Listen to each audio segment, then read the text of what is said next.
Let's see whether I'm going to be able to read this. Any more light on that? A little bit maybe. For you?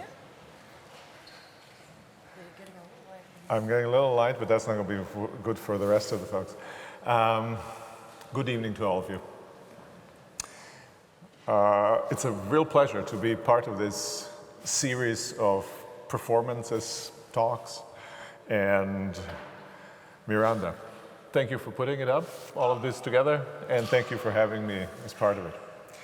I'm a little bit hesitant even in my introduction because it's a difficult topic of which I will be speaking tonight. The title of my talk is God and Abuse.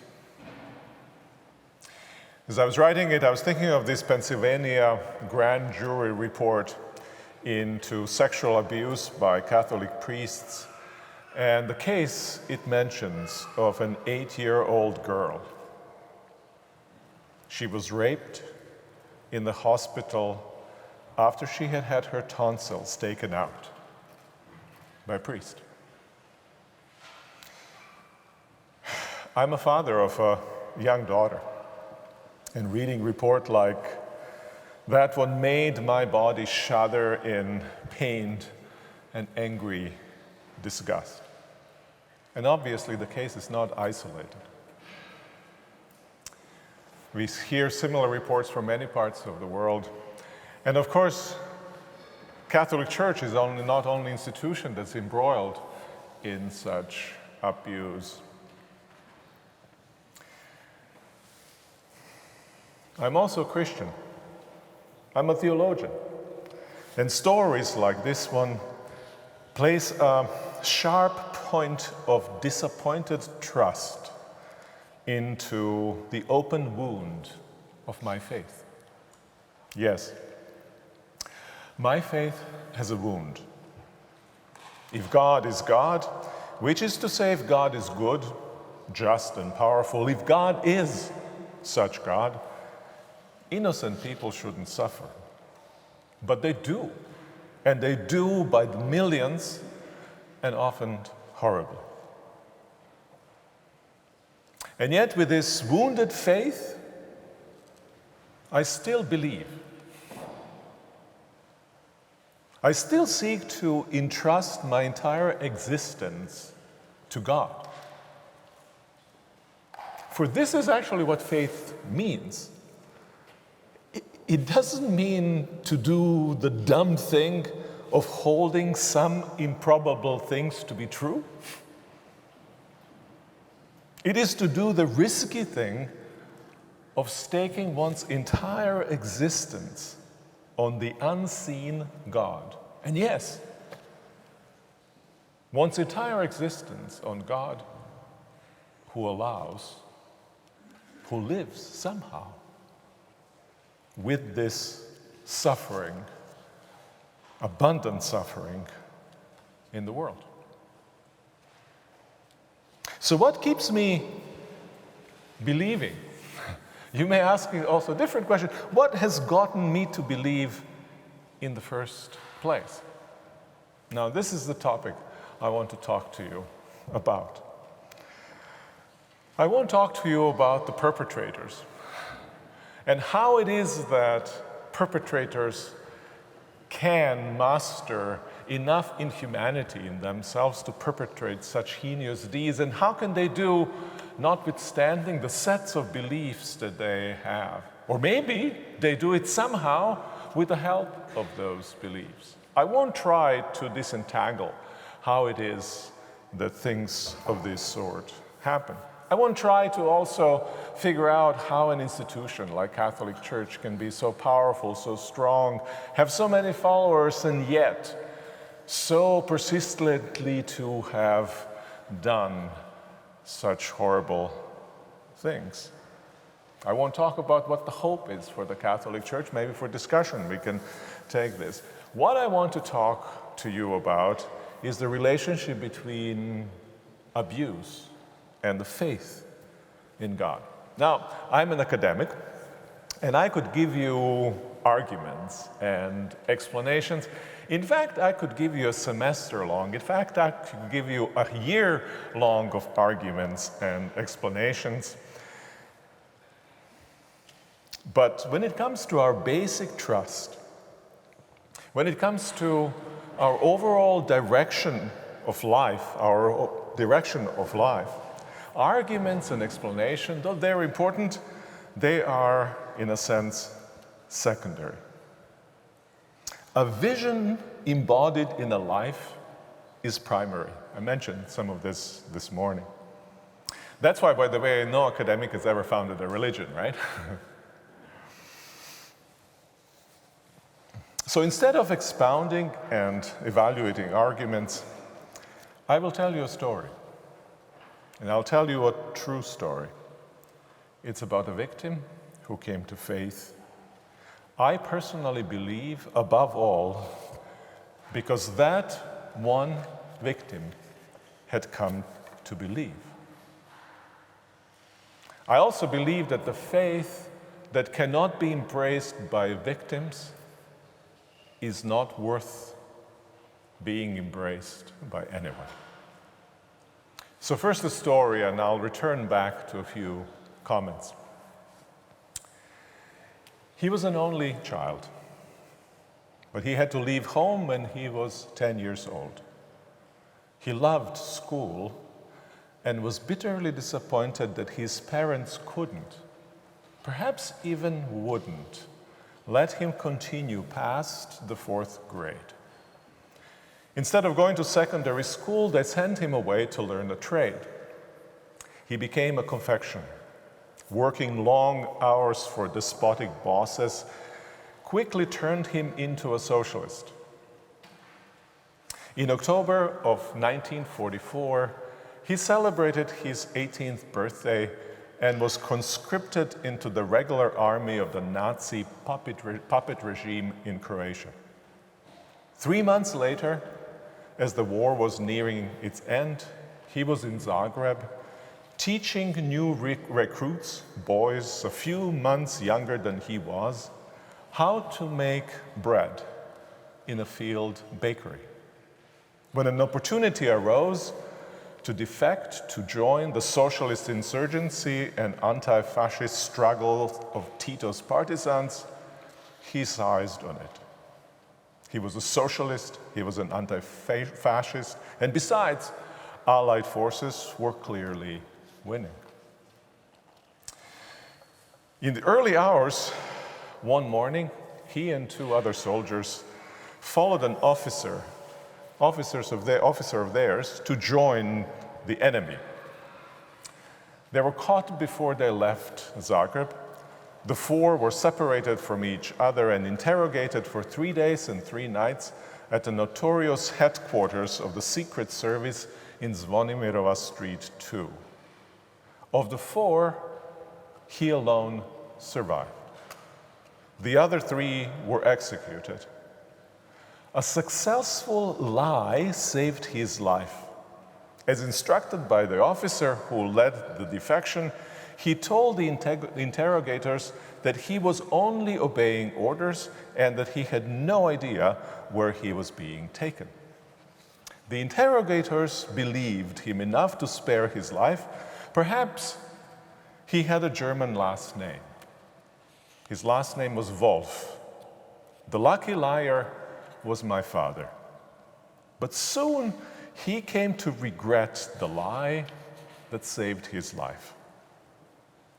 A month or so later, the partisans liberated Zagreb and established a new socialist regime. Days before, he defected for the 2nd time. He refused the order to retreat before advancing partisans and stayed in Zagreb. He was a non-combatant soldier, and he was a socialist, and the side he was on won the war. He had nothing to fear.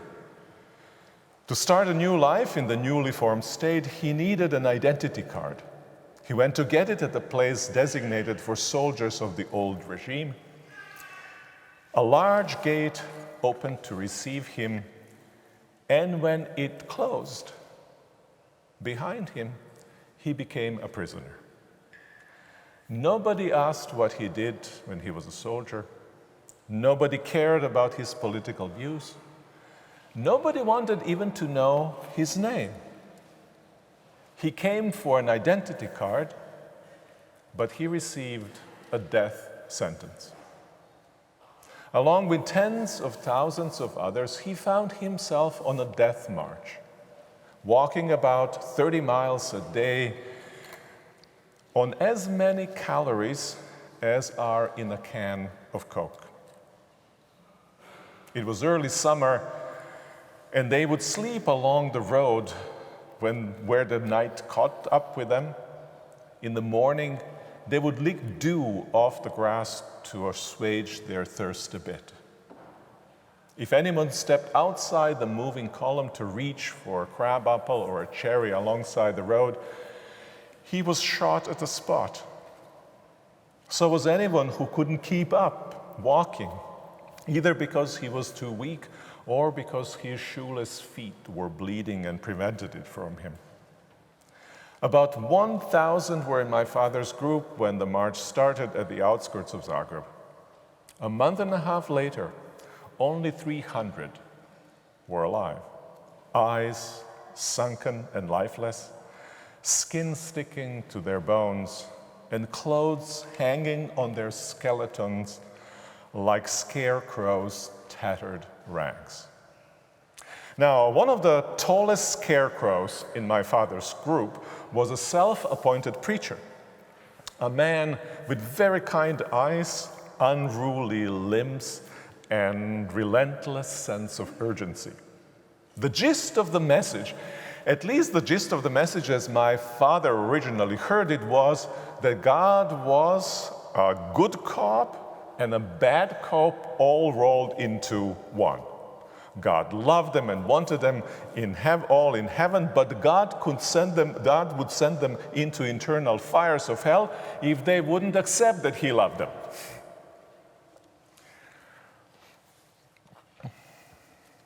It is not clear why my father became the preacher's favorite audience, for my father was full of rage.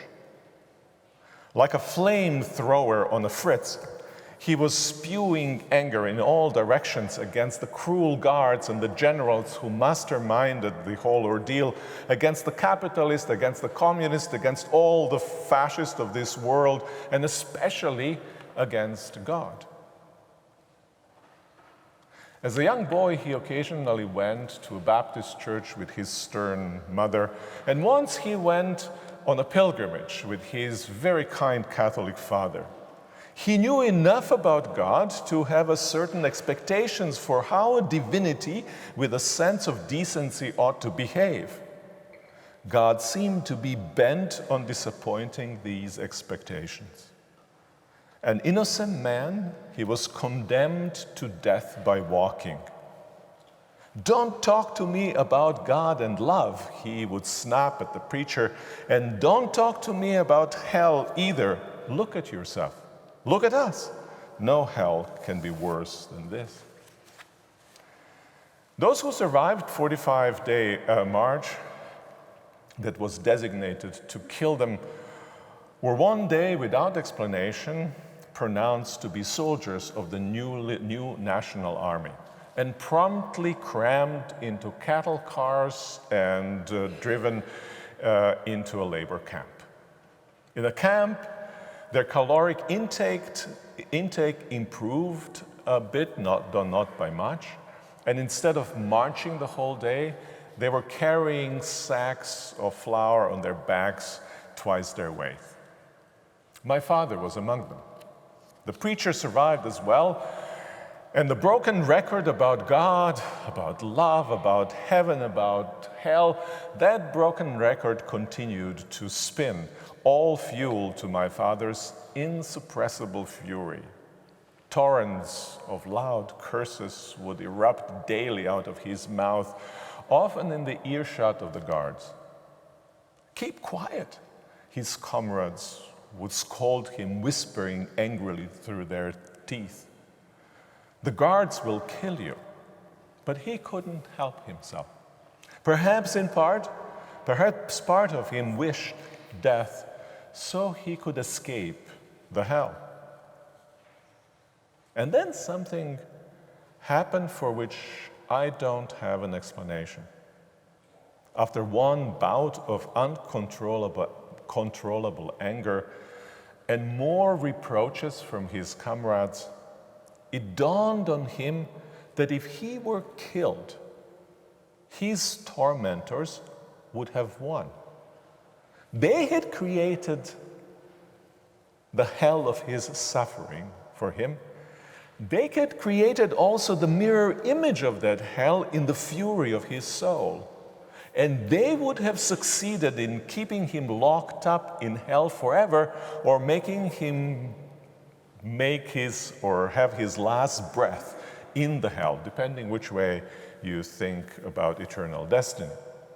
The preacher's peskiness faded slowly from my father's memory, and he remembered his kind eyes. The only way out, he knew, was to embrace the God of love. Embrace the God of love. Not merely affirm that God existed, not even affirm that God is love. Teetering between two hells, he had to stake his entire existence on love as the foundational reality of the world. And to do so despite all the terrors he had seen, all the terrors he could experience in the 3 months since he foolishly went to pick up his identity card in Zagreb. And that's what he did. Perhaps more precisely, that's what he found himself doing. For the way he told the story, it wasn't that he found God. It was rather the other way around.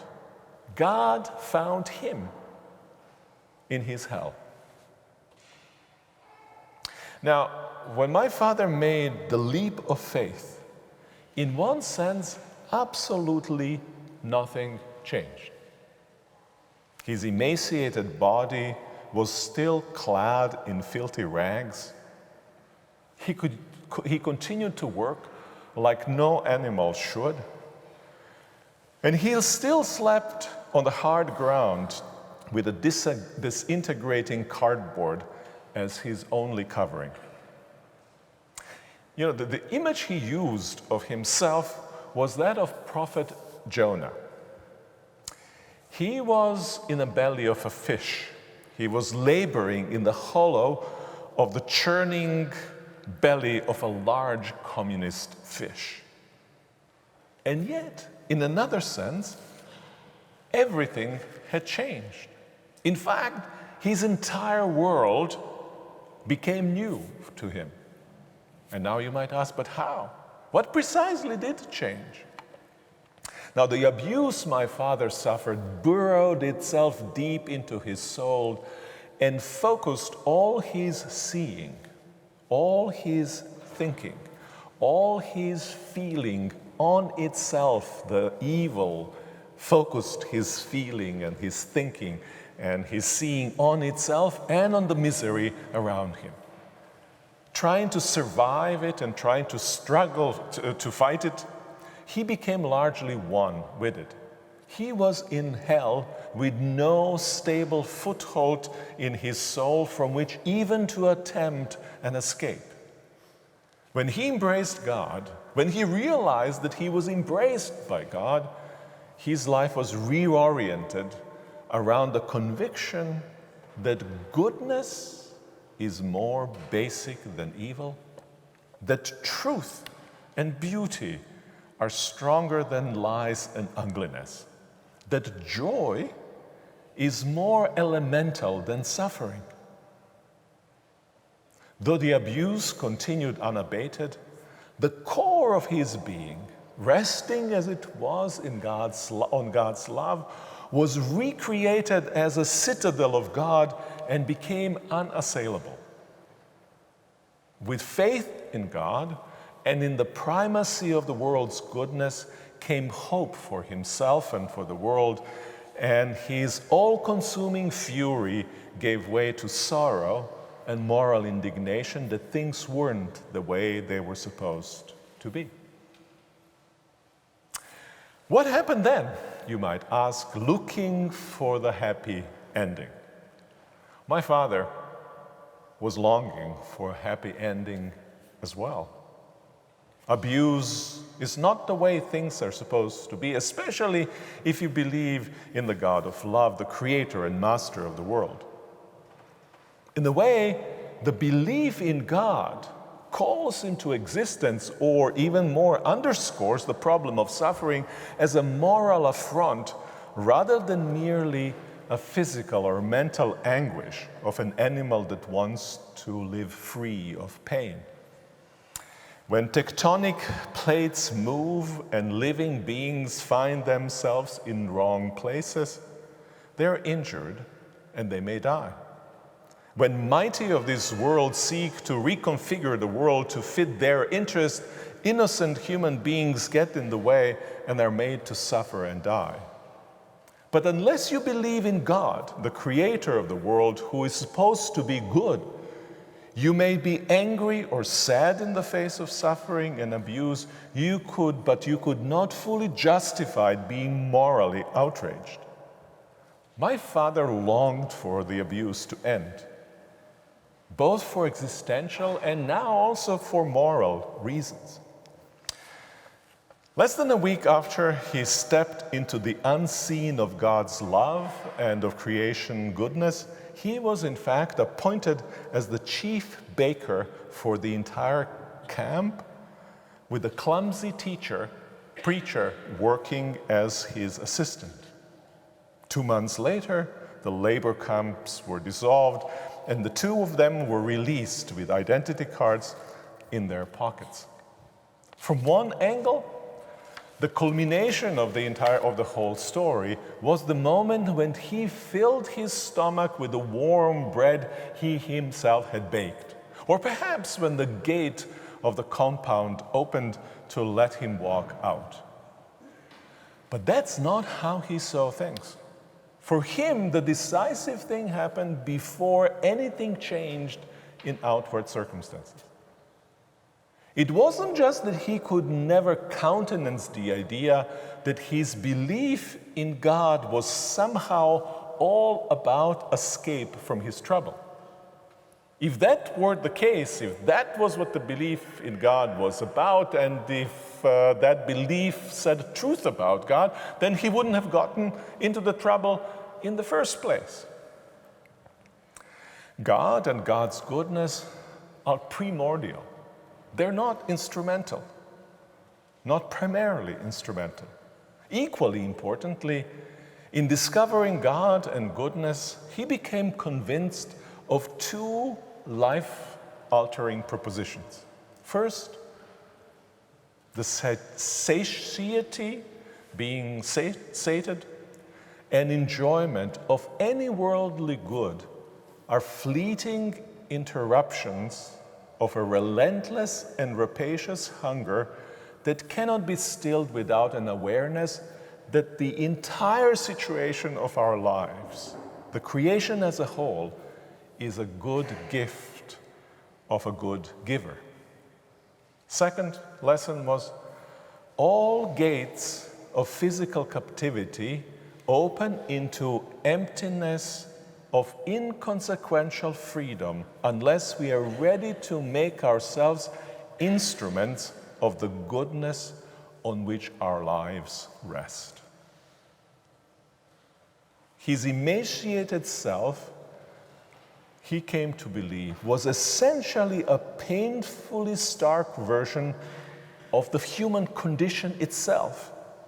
At the edge of death, he discovered the wisdom for life. And his entire life, he was convinced that he would rather starve in a labor camp than feast in freedom without that wisdom. Why is it that I believe? Because my father let a tender plant of faith squeeze itself up into the light through the hard, pressed, and polluted gravel that was his life on the Death March and in the labor camp. My faith lives as an existential trust in God and the primacy of goodness, pressing against the rugged realities of suffering in the world. Faith exists by having a wound. But in an important sense, the wound of faith isn't faith's wound. It is the world's wound, the suffering of that 8-year-old girl, of that 18-year-old inmate, and countless other victims of abuse. The wound of faith are their wounds, their suffering taken up into the faith. The wound of faith is all that suffering seen in the frame of fundamental trust in the primacy of goodness. The wound of faith isn't faith's malady, illness, not its incompleteness, not faith's imperfection, but its very shape in an imperfect, incomplete, and wounded world. To believe in God is to trust in the basic goodness at the heart of reality, notwithstanding all the evil to which the rivers of blood and tears bear uncontrovertible witness. To believe in God is to be outraged at evil that exists on the foundation of goodness. To believe in God is to nudge the world one little step at a time closer to becoming the theater of delight, God's home, and the home of all God's creatures in one.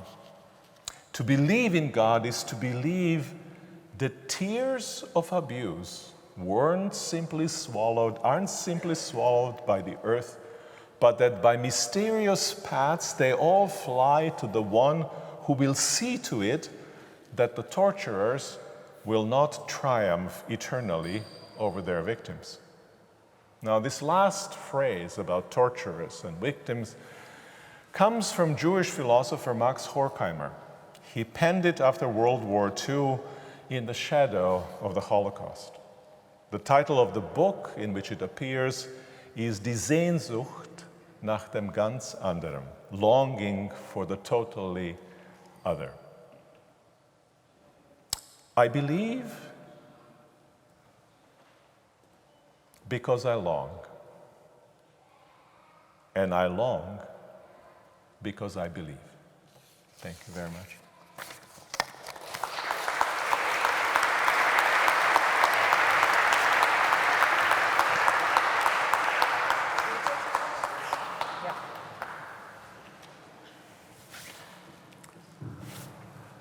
Dit hebben we vanmiddag ook gedaan, dus we hebben nog wat... let me check what time it is. Yeah, we got time. We hebben tijd voor wat vragen, dus mocht je een vraag hebben, dan... dit is je moment. De eerste vraag, dat is altijd een beetje... Dat duurt eventjes, sorry. Is er iemand met een vraag?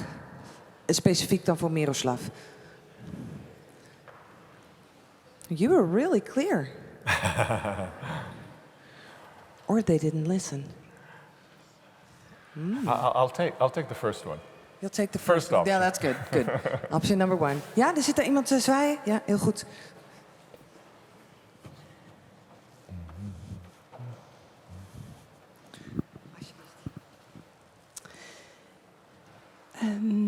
Well, it's actually perhaps a question for more. I was quite struck by what you said, to believe the tears of abuse aren't simply swallowed by the world, but fly to the one who will see that they will not go unpunished. Something like that. And could you speak perhaps, that word punishment struck me, and I must say in me sort of a visceral kind of reaction came up, like hearing the story about your father, and in the face of suffering and injustice, really, if I'm honest with myself, desiring punishment. at a certain point, but also recognizing for myself as a believer in Christ that ultimately that only lies with him. But can you speak a bit to that tension? Do you understand my question? Sure, I understand very well your question. The exact phrase that I used, which is not my phrase, but Horkheimer's phrase, is about believing that torturers will not eternally triumph over their victims. He did not use the word punishment,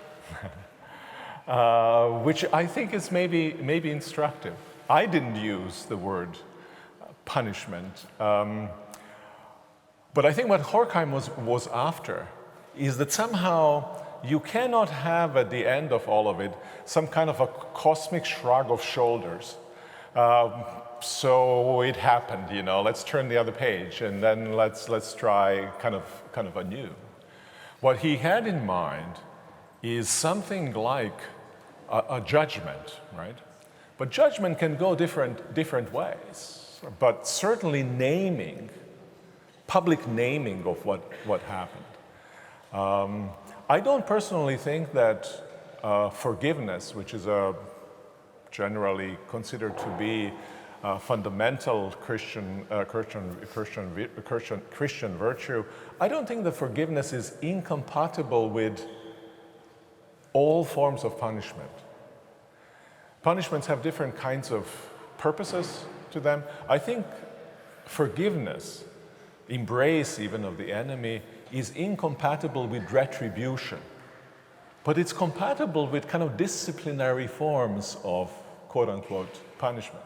As a matter of fact, I practice that kind of punishment fairly regularly. I am a father of a 20-year-old and 60-year-old boy, and doesn't quite apply to my little daughter, who's only one.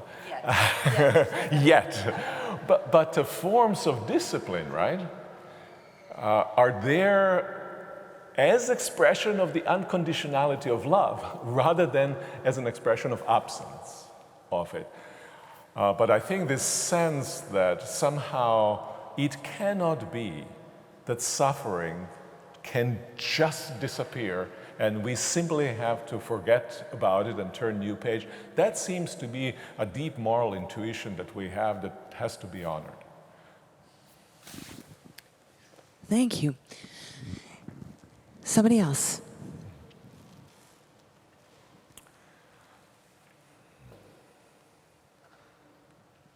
All right, we'll turn it around. Do you have a question for us while we're here? Yeah. Well, I'm surprised that you're not pushing more against what I just said. Stories has its own rhetorical kind of power, and especially if it's a personal story. But I take it that story, personal story, is the window into a kind of a larger way of into what might happen, what can happen in the midst of suffering. So that without wanting to make a kind of generalized statement that all suffering will be turned into some kind of a good, I don't wish to make that statement, but that in the midst of suffering, we can discover something that is absolutely fundamental, and in some sense that in my father's case, as in many others, that it may be for some people almost the condition of possibility of seeing, notwithstanding the horridness of the pain in which one is and suffering in which one is, for that precisely to open up insight into kind of primordial character of goodness. Now, I speak of the primordial character of goodness, and if you've read philosophy in the past 200 years, if you've read psychoanalytic theory, if you read literary, if you much of literary output, you would see that one of the features of the modern time is a kind of absence of resonance between the self and the world, so that the world from the get-go is construed as a hostile place for human self and human freedom. That's the case, I think, in Freud, that's the case in Heidegger, that's the case in Karl Marx, and I can kind of give a list of folks who read the world in this way. Now, out of the experience of horrendous suffering, to have the insight into primordial goodness seems like a jiu-jitsu move that might be resisted by some people. So, my question is, why aren't you resisting this? Oké. Is er iemand die daar een antwoord op durft te geven? Ja, here we go.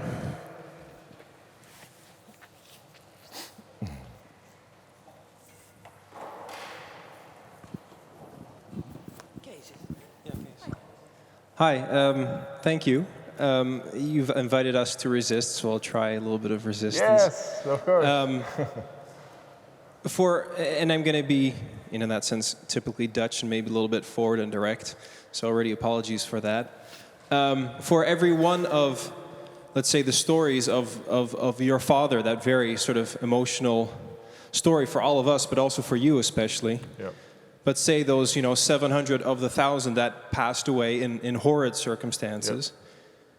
Not every one of these people had this sort of moment of enlightenment, or whatever you would call it, that your father would have. Mm-hmm. And my question would then be, how should we, not necessarily judge, but how should we view those people who don't come to that sort of moment of enlightenment or whatever? And how would God maybe look at those people who don't have that moment? Because again, in my life, and I think in everybody's life, we have people and circumstances where people's faith they've lost their faith due to sort of comparable circumstances. Sure. That's my pushback. Maybe some comments on that. Thank you. Good. I think it's an important and good pushback, right? I think, as I have intimated at the very beginning of my talk, clearly the question of innocent suffering is one of the most significant objections to faith, right?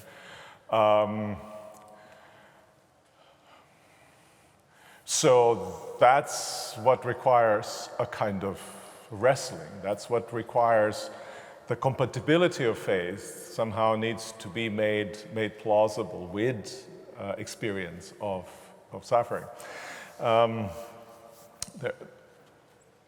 As I mentioned, I could have given all sorts of arguments to that effect. All right.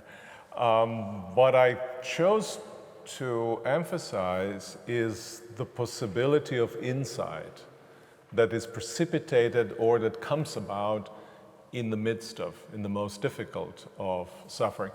And to me, that's significant because even if I can kind of give you a theodicy, even if I can justify all of this, right, belief in God in the face of suffering, it all happens in the head. It doesn't sink into the realities of life and somehow loses its plausibility. That's how it functioned to me. Somebody gives me all sorts of arguments and I say, existentially, it just does not fit. How do you live this? How do you come to faith in the midst of suffering? That was the reason for the story. It in no ways wants to suggest that this is the complete answer to the question of suffering. It simply suggests that it's worth exploring how one might relate, exploring that faith might be possible in the face of suffering. And then toward the end, I came back to this idea that to me was very, very interesting and very, very significant. I think originally I expressed it after one of the tsunamis in Indonesia, but maybe 10, 15 years ago, some of you may recall. That was a kind of terrible thing to have happened. And the image that I always have is tsunami happening, and as it was happening, it pulls the water away toward the ocean, exposes and leaves the fish in the shallows.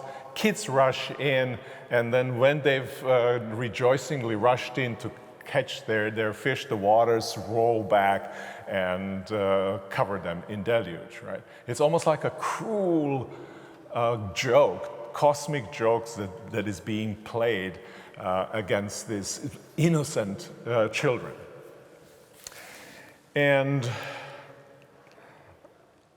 so I was at a conference, and I was sitting next to a journalist having a dinner. And so we started talking about, oh, I'm a theologian. Of course, immediately the question was, well, what do you make of this? What has happened? And my response, summarized very quickly to her was, and I'll explain it, was, I believe because I protest, and I protest because I believe. And it occurred to me then, and other people have emphasized that as well, if I didn't believe in God,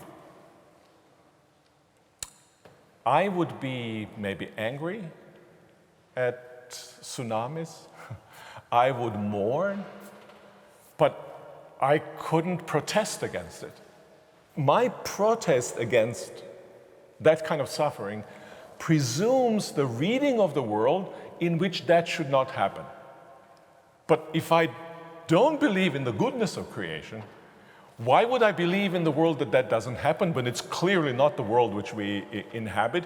Tectonic plates move. When tectonic plates move, you find yourself in the wrong place. It's terrible for you. It's terrible for those who love you. It's a tragedy, but I cannot protest against it. I have no ground to stand in which to make my protest. So the whole protest atheism, which I think is really at the foundation of the critique of suffering against the backdrop of the faith in God, almost presupposes the existence of God. There is a kind of inconsistency, a tension within the protest itself. That's what I was trying also to suggest then in terms of larger question of the problem of suffering, and it ends up being Buddha. These 700 folks who died while my father barely survived, they're a wound of faith. And there's nothing to say except to recognize and honor that it is a wounded faith, and to try to iron it out, to somehow patch it up and present it as somehow a whole, it wouldn't be sufficiently honest. It wouldn't honor the pain. It wouldn't honor the suffering.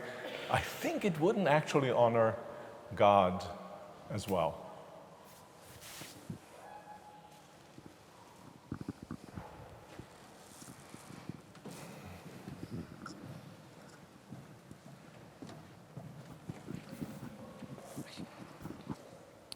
How does the suffering of the world relate to the suffering of Jesus? And my eternal question is, why did he die?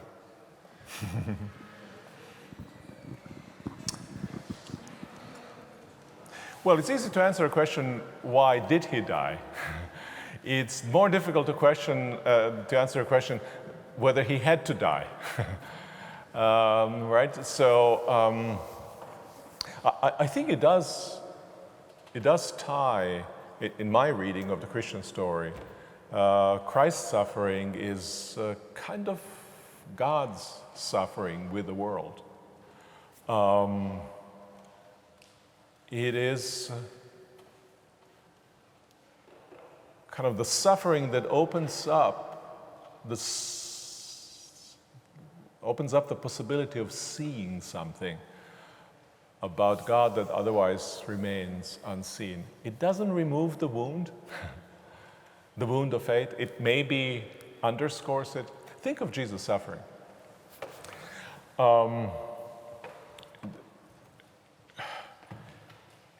He claimed to be the Son of God. And if anybody should do fine in this life, right? Fathers should take care of their sons, right? But this father seemed to utterly not care. He trusted in God, but yet God did not deliver him. And you have this idea of his suffering and his uncertainty up till very end of his life. And then comes the resurrection. And to me, that's an insight or window into the character of who God is, who suffers with those who suffer, so as to rejoice with those who are liberated. How that exactly fits into the image of God, I think we've got to reconfigure our image of God in the light of suffering of Christ, rather than thinking God as untouched by our own woes. Again, does the wound of faith remain? I'm telling you, I said it at the very beginning, my faith is wounded. And that's what it means to believe, actually.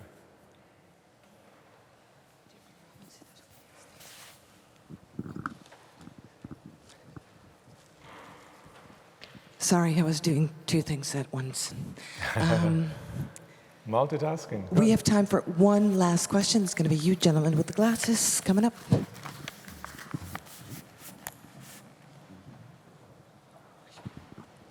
Thanks for your talk. My question is, what would be, from your point of view, the good attitude towards perpetrators?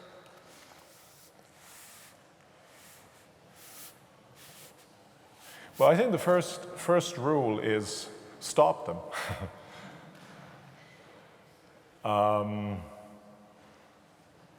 Whatever else is being done, perpetrators have kind of betrayed themselves in being the perpetrators. And therefore, stopping the act of violation, pushing against that act, I think is a fundamental stance. And I would want to argue this is not a stance out of hatred toward perpetrators. This is a stance out of concern, out of even love for perpetrators, that cannot allow them to be where they are, inflicting obviously harm to somebody else who is an object of our love as well. I mean, obviously it takes us to the large discussion of the justification of something like a just war. How does one stop the perpetrators? And I think the Christian tradition for which I speak has for centuries thought in terms of primacy of the love of enemy. And so all action against perpetrators have to be grounded in fundamental love of enemy that defines the Christian faith as Christian faith. That's a very maybe counterintuitive belief to have, but I personally believe that it's absolutely fundamental as anything in the Christian faith. And for the very simple reason that according to Christian tradition, God doesn't just love, but God is love, which is to say God loves unconditionally, which is to say that God cannot but love. And so the question is of the mode and forms which love takes, rather than whether it should be love or something else in place. I think for me that fundamentally governs the primordial goodness of which I spoke in the lecture. That governs also relationship to the perpetrators.